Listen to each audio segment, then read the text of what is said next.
आपके अपने YouTube channel study point with में। देखिए जो हमारा ये सिलेबस हमारा चल रहा है वो डीएलएड फर्स्ट सेमेस्टर के लिए चल रहा है, जिसमें हम वर्णमाला का अध्ययन कर रहे थे। स्टूडेंट जब हम वर्णमाला का अध्ययन करते हैं तो हमारे उसमें से बहुत सारे क्वेश्चन बन जाते हैं। देखिए वर्णमाला के अध्ययन में हमने स्वर पढ़ लिए थे, स्वर के भेद हमारे हो गए थे, व्यंजन हो गए थे और व्यंजन के भेद भी हमने पढ़ लिए थे। अब हमारा जो चल रहा है वो क्या चल रहा है, उच्चारण के आधार पर व्यंजनों का वर्गीकरण हम लोग करेंगे। देखिए अपने टॉपिक पे मतलब पहुंचने से पहले हम देख लेते हैं कि किस तरह के क्वेश्चन हमारे वर्णमाला से हम मतलब एग्जाम में हमें मिलते हैं। देखिए सबसे पहले तो हमारा ये क्वेश्चन बनता है कि वर्णमाला में वर्णों की जो संख्या है वो कितनी है। तो कितनी संख्या है वर्णों की, हमारी 52 है। तो ये हमारा क्वेश्चन बन जाएगा कि वर्णमाला में वर्णों की संख्या कितनी है। तो कितनी है, 52 है।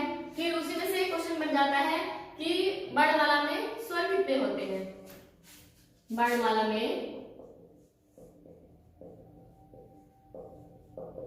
स्वर कितने होते हैं, ये क्वेश्चन बन जाएगा एग्जाम में। ठीक है, कितने होते हैं, तो कितने होते हैं मैंने अपनी वीडियो में आपको बताया था कितने होते हैं। जो हमारे स्वर की संख्या है कितनी है, 11। एक क्वेश्चन ये बनता है कि एग्जाम में आपसे पूछ लेते हैं कि मूल स्वर कितने होते हैं। तो कितने बताएंगे मूल स्वर। मूल स्वर होते हैं हमारे 3। कौन कौन से, ह्रस्व, दीर्घ और प्लुत। कितने होते हैं, 3 होते हैं। देखिए ये जो हमारे मूल स्वर होते हैं इन्हीं को हम क्या कहते हैं, क्वेश्चन हमारे यहां से भी बन जाएगा कि स्वर के भेद कितने होते हैं। स्वर के भेद कितने होते हैं, ये क्वेश्चन हमारा ये बन गया। देखिए हमारे वर्णमाला में से भी हमारे 3-4 क्वेश्चन यहाँ से बन गए। फिर अगर हमारे आ जाए स्वर के भेद कितने होते हैं, तो ये हमारे तीनों क्या होते हैं, स्वर के भेद होते हैं, ह्रस्व, दीर्घ और प्लुत। फिर एक क्वेश्चन ये बन जाता है हमारा कि स्वर को परिभाषित कीजिए। स्वर को परिभाषित कीजिए। तो आप तो कैसे करेंगे स्वर को परिभाषित, कि जो वर्ण स्वतंत्र रूप से बोले जाते हैं वो क्या होते हैं, स्वर होते हैं। जो अन्य किसी, या हम इसको ऐसे भी लिख सकते हैं कि जो वर्ण अन्य किसी वर्ण की सहायता के बिना बोले जाते हैं वो स्वर होते हैं। तो एक क्वेश्चन हमारा ये बन गया कि स्वर को परिभाषित कीजिए। फिर आगे चलते हैं, जो हमारे स्वर के भेद है इसमें से भी कभी कभी एग्जाम में क्वेश्चन आ जाता है कि ह्रस्व स्वर को परिभाषित कीजिए। अब ह्रस्व स्वर को परिभाषित कीजिए क्वेश्चन हमारे यहाँ से बन गया।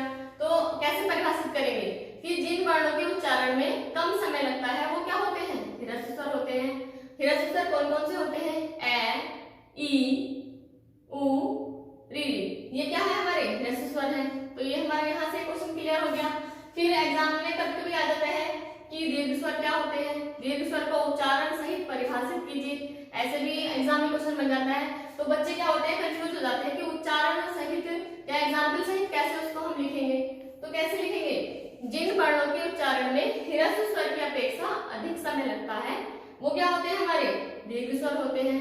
दीर्घ स्वर होते कौन से हैं, आ, ई, उ, ए, आई, ओ, औ। ये हमारे क्या है, दीर्घ स्वर है। देखिए हमारे यहाँ से 5 क्वेश्चन यहाँ से बन गए स्वर से। फिर आते हैं हम व्यंजन में। एग्जाम में क्वेश्चन ये बन जाता है कि व्यंजन को परिभाषित कीजिए। तो व्यंजन को कैसे परिभाषित करेंगे कि जो वर्ण ए ध्वनि की सहायता से बोले जाते हैं वो क्या होते हैं, हमारे व्यंजन होते हैं। या फिर हम इसको ऐसे भी करते हैं कि जो स्वर की सहायता से बोले जाते हैं वो क्या होते हैं, व्यंजन होते हैं। फिर आगे एक क्वेश्चन ये बन जाता है कि व्यंजन के कौन कौन से भेद हैं। चलिए देखते हैं।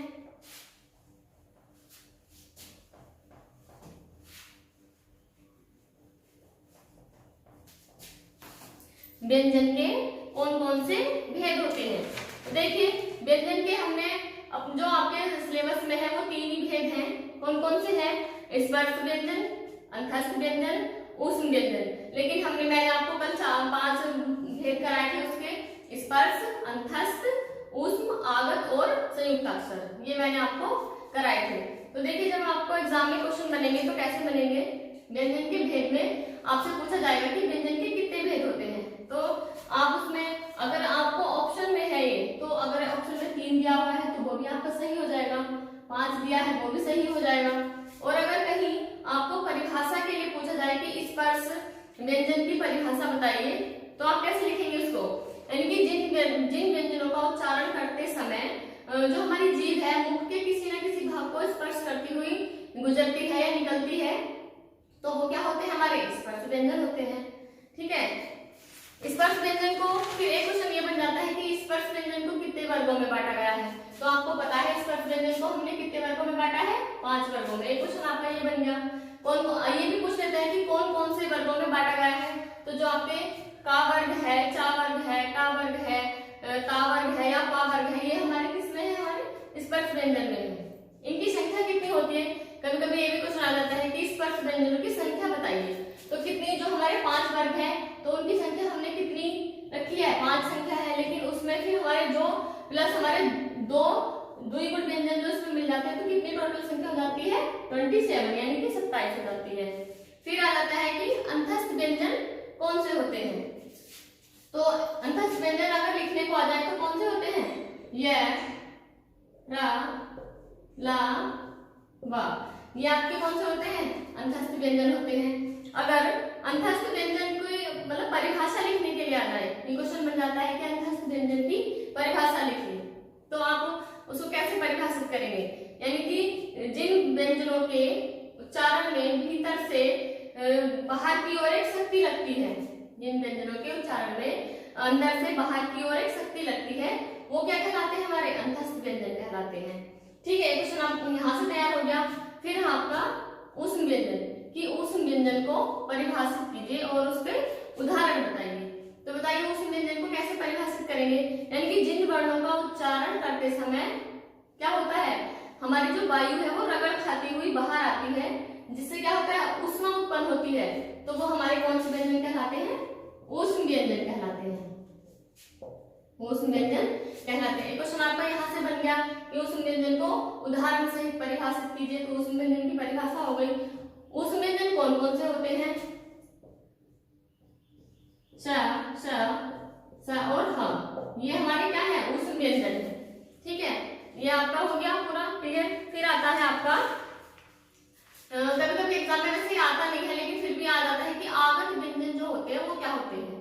तो आगत व्यंजन को परिभाषित कीजिए। ये क्वेश्चन वैसे अभी तक मतलब यूपीटेट वगैरह नहीं आता है, डीएलएड में नहीं आता है, तो इसको आप कैसे, अगर किसी वजह से आ जाए तो कैसे लिखेंगे आप, कि जो हमारे हिंदी सिलेबस में या हमारे हिंदी के पाठ्यक्रम में बाहर से आया है वो क्या होते हैं, आगत व्यंजन होते हैं। कौन कौन से होते हैं आगत व्यंजन, ज, फ, यानी कि इस ज और फ के नीचे एक नुक्ता लगाने से हमारे आगत व्यंजन बन जाते हैं। तो ये एक क्वेश्चन आपका यहाँ से हो गया।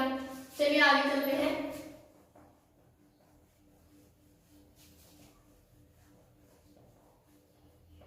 स्टूडेंट्स, आपके एग्जाम आने वाले हैं, इसलिए हम थोड़ा मोटे मोटे क्वेश्चन आपको बता रहे हैं कि ये क्वेश्चन आने के चांसेस है, इसलिए आप इनको देख लेना।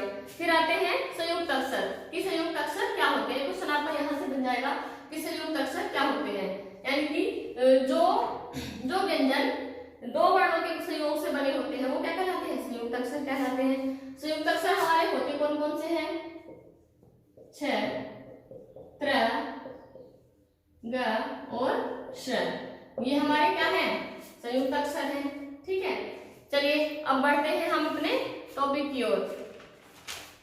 क्या चल रहा था हमारा टॉपिक, उच्चारण के आधार पर व्यंजनों का वर्गीकरण। उच्चारण के आधार पर व्यंजनों का वर्गीकरण। देखिए हमारे व्यंजन के भेद हो गए। उच्चारण के आधार पर व्यंजनों का जो वर्गीकरण है वो हम 8 तरह से कर सकते हैं, 8 प्रकार से कर सकते हैं। कितने प्रकार से, 8 प्रकार से। कौन कौन से होते हैं, देखिए सबसे पहला है हमारा स्पर्शी व्यंजन, दूसरा है संघर्षी व्यंजन, तीसरा है स्पर्श संघर्षी व्यंजन, चौथा है उपक्षिप्त व्यंजन, पांचवा है प्रकंपित व्यंजन, छठा है आपका अर्धस्वर व्यंजन, और आपका सातवां है नासिक व्यंजन, और आठवां है पार्श्विक व्यंजन। अब देखिए हम इनको एक एक करके इनको डिफाइन करेंगे, एक्सप्लेन करेंगे। चलिए चलते हैं। सबसे पहले जो हमारा स्पर्शी व्यंजन है, क्या होते हैं, वे व्यंजन जिनके उच्चारण में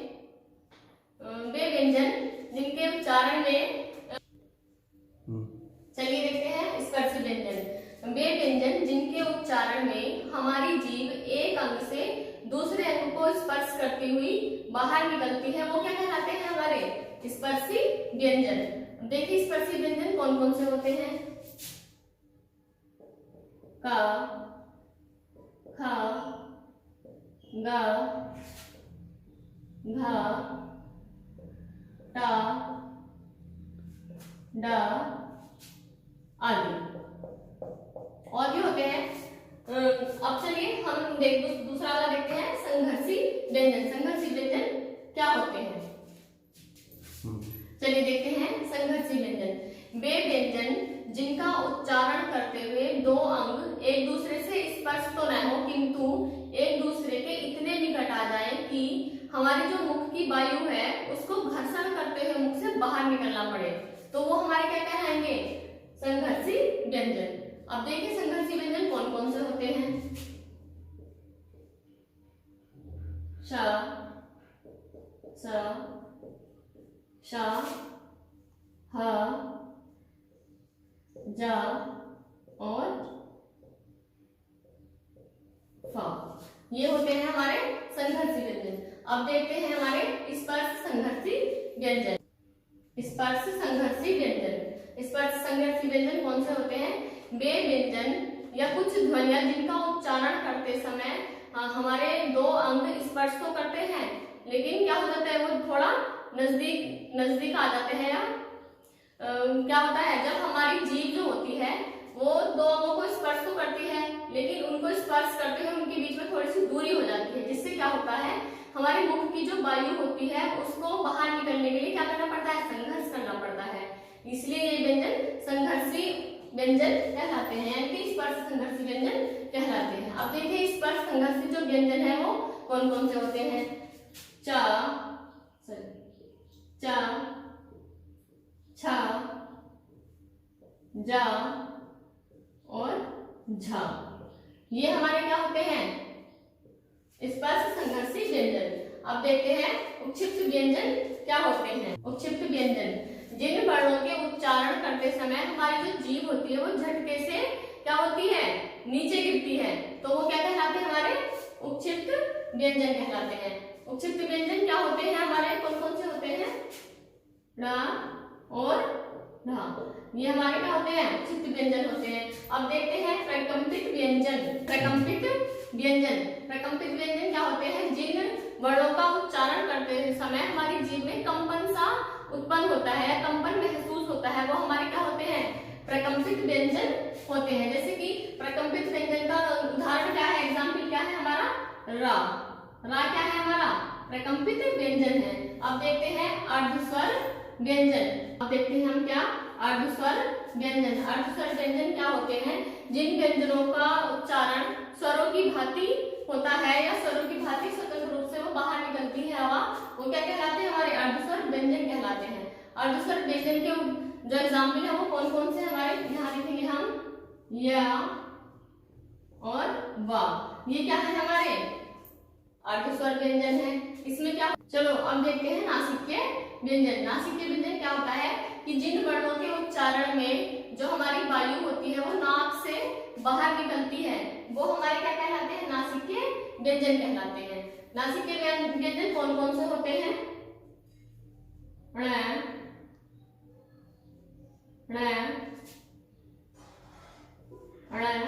और न, ये हमारे क्या है नासिक्य व्यंजन है। स्टूडेंट्स इनके ये जो मैं आपको शॉर्ट में करा रही हूँ इनको आप नोट डाउन करते रहना अपनी बुक में, इसको शायद आप जो एग्जाम में आपको हेल्प मिल जाए या कोई क्वेश्चन इसमें से बन जाएगी अर्धस्वर क्या होते हैं या उपक्षिप्त क्या व्यंजन क्या होते हैं। चलिए देखते हैं हम अगला व्यंजन कौन सा है पार्श्विक व्यंजन। अब देखते हैं हम पार्श्विक व्यंजन। पार्श्विक व्यंजन क्या होते हैं कि जिन वर्णों के उच्चारण में हमारी जीभ बीच में स्पर्श करके बाहर निकलती है वो हमारे कौन से व्यंजन कहलाते हैं स्पर्श व्यंजन, सॉरी पार्श्विक व्यंजन। पार्श्विक व्यंजन क्या होते हैं ला। ला जो है हमारा पार्श्विक व्यंजन का उदाहरण है। चलिए आगे देखते हैं। हमने 3 कराए थे क्या उच्चारण के आधार पर व्यंजनों का वर्गीकरण हमारा चल रहा था। तो सबसे पहला था हमारा प्रयत्न के आधार पर, यानी कि जो हमारी जीभ होती है वो कौन कौन से अंग को स्पर्श करके प्रयत्न करती है आवाज या ध्वनि प्रकट करने की। अब इसमें हमारा दूसरा है श्वास की मात्रा के आधार पर।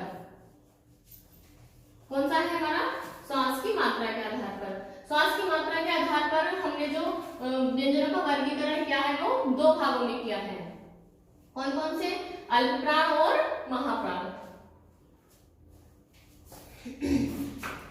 दूसरा है हमारा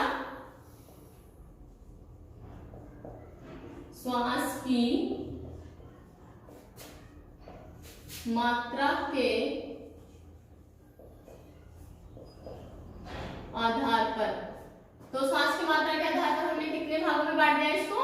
दो भागों में बांट दिया है। कौन कौन से? अल्पप्राण व्यंजन और दूसरा है हमारा महाप्राण व्यंजन। अब देखते हैं हम सबसे पहला अल्पप्राण व्यंजन। अल्पप्राण व्यंजन क्या होते हैं कि जिन वर्णों के उच्चारण में कम समय लगता है, ये क्या है? अल्प। अल्प मीन्स क्या होता है? कम होता है। अल्पप्राण व्यंजन जिन वर्णों के या जिन व्यंजनों के उच्चारण में श्वास की मात्रा कम होती है वो हमारे क्या कहलाते हैं? अल्पप्राण कहलाते हैं। देखिए अल्प मीन्स क्या होता है? कम या छोटा, ठीक है। तो जिन वर्णों के उच्चारण में हमारी क्या हो रही है? श्वास की मात्रा कम लग रही है तो वो क्या होते हैं? हमारे अल्पप्राण होते हैं। अब देखिए अल्पप्राण व्यंजन कौन कौन से होते हैं, यानी कि प्रत्येक वर्ग जो हमने इस बार व्यंजन को 5 वर्गों में बांटा था, तो उस वर्ग के प्रत्येक वर्ग का कौन सा? पहला, तीसरा और पांचवा। पहला, तीसरा और पांचवा व्यंजन क्या है? अल्पप्राण है। जैसे कि पहला हम लेते हैं का वर्ग, तो का वर्ग में कौन से व्यंजनों को हम अल्पप्राण के उसमें रखेंगे? तो सबसे पहला कौन सा है? का व्यंजन हो गया, ठीक है। तीसरा कौन सा है? गा हो गया हमारा। फिर हमारा पांचवा कौन सा है? अणा हो गया। तो ये क्या है? ये हमारे अल्पप्राण है। फिर देखते हैं हम महाप्राण व्यंजन। महाप्राण व्यंजन क्या होते हैं? जिन व्यंजनों के उच्चारण में श्वास की मात्रा अधिक लगती है, यानी कि ये तो हमारा अल्प था तो यहाँ पे हमारे श्वास की मात्रा कम लग रही थी, ये है हमारा महाप्राण, या महा मतलब बड़ा, बड़ा या अधिक भी कह सकते हैं, ठीक है, अधिक। तो ये क्या है? जिन व्यंजनों के उच्चारण में श्वास की मात्रा अधिक लगती है वो हमारे क्या कहलाते हैं? महाप्राण व्यंजन होते हैं। महाप्राण व्यंजन में कौन कौन से व्यंजन आते हैं? प्रत्येक वर्ग का कौन सा? दूसरा और चौथा। प्रत्येक वर्ग का दूसरा और चौथा व्यंजन क्या है? महाप्राण है। अब देखिए जो हमारे वर्ग हैं उसको हमने 5 वर्गों में बांटा था, वो आपको मैंने पहले करा दिया। तो हम जैसे हमारा का वर्ग है तो हम का वर्ग में से देखते हैं कौन सा हमारा महाप्राण होगा। तो दूसरा व्यंजन कौन सा है हमारा? खा। और बताइए कौन सा होगा? घा। ये हमारे क्या है? महाप्राण है। चलिए बढ़ते हैं अपने आगे टॉपिक की ओर। चलिए पढ़ते हैं। हमारा तीसरा कौन सा है? स्वर तंत्रियों के कंपन के आधार पर। जो हमारे उच्चारण का वर्गीकरण हम कर रहे थे तो वो हमने 2 तरीके से कर लिया है, प्रयत्न के आधार पर और श्वास की मात्रा के आधार पर। तीसरा था हमारा स्वर तंत्रियों के कंपन के आधार पर। कंपन के आधार पर स्वर तंत्रियों के कंपन के आधार पर कितने होते हैं व्यंजन के भेद? 2 होते हैं, ठीक है। कौन कौन से? सबसे पहला है एघोष और दूसरा है हमारा सैघोष। चलिए फ्रेंड्स अब हम इनका देखते हैं वर्गीकरण कैसे करेंगे। एघोष व्यंजन। देखिए एघोष व्यंजन क्या होते हैं? जिन व्यंजनों के उच्चारण करते हुए हमारे स्वर तंत्रियों में कोई कंपन उत्पन्न नहीं होता है, यानी कि जब हम कोई किसी बाण का उच्चारण कर रहे हैं और कोई भी हमारी तंत्री में कोई मूवमेंट या कोई कंपन उत्पन्न नहीं हो रहा है, वो हमारा क्या कहलाता है? एघोष व्यंजन कहलाता है। देखिए एघोष व्यंजन कौन कौन से होते हैं? का, खा, छा, टा, ता, था,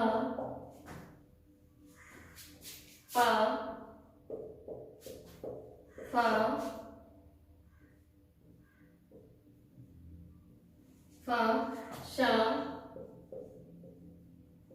श,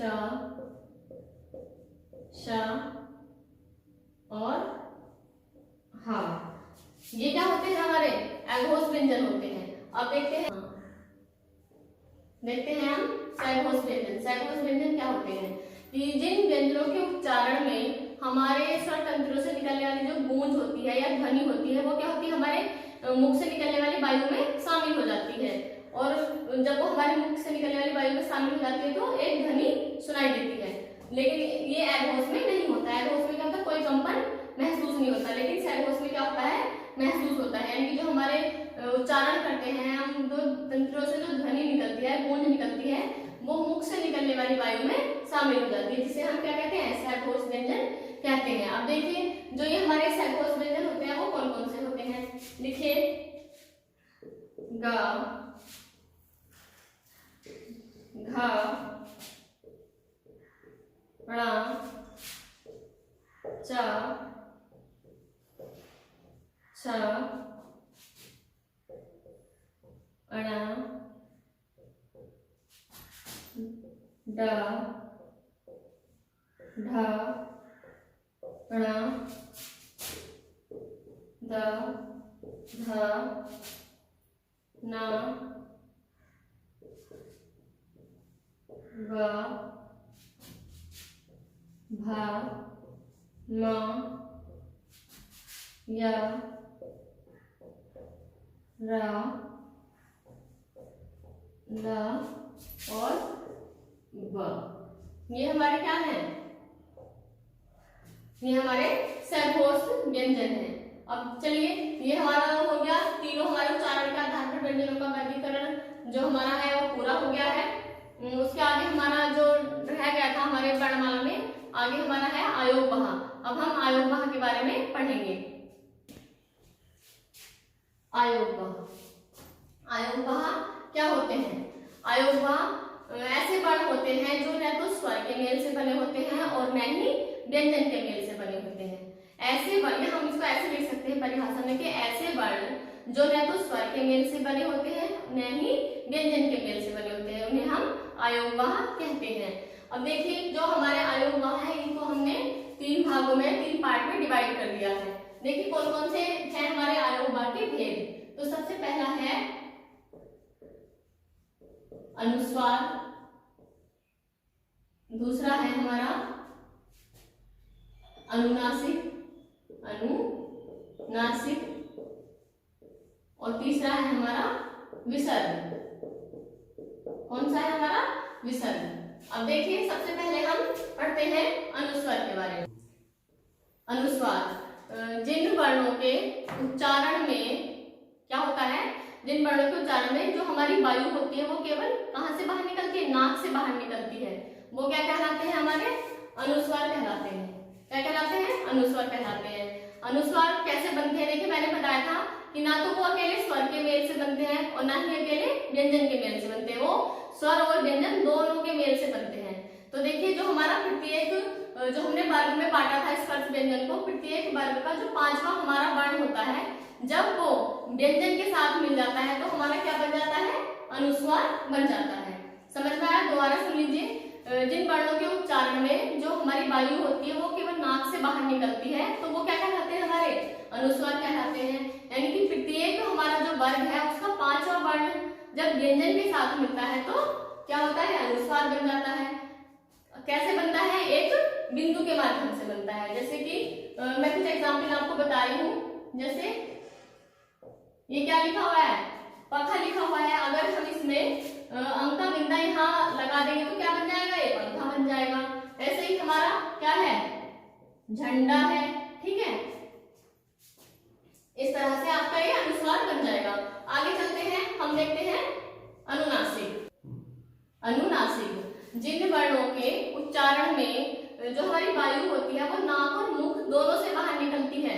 कहां से, नाक और मुख दोनों से बाहर निकलती है, वो क्या होती है, हमारे अनुनासिक व्यंजन कहलाते हैं। अनुनासिक को हम कैसे दर्शाते हैं, इस चंद्र बिंदु के माध्यम से, और हमने अनुस्वार को कैसे दर्शाया था, इस बिंदु के माध्यम से। ठीक है, जैसे कि आप कोई सा भी एक ऐसा वर्ण ले लीजिए जो किसके माध्यम से दर्शाया जा रहा है, हमारा अनुनासिक के माध्यम से। जैसे हम लिखते हैं क्या,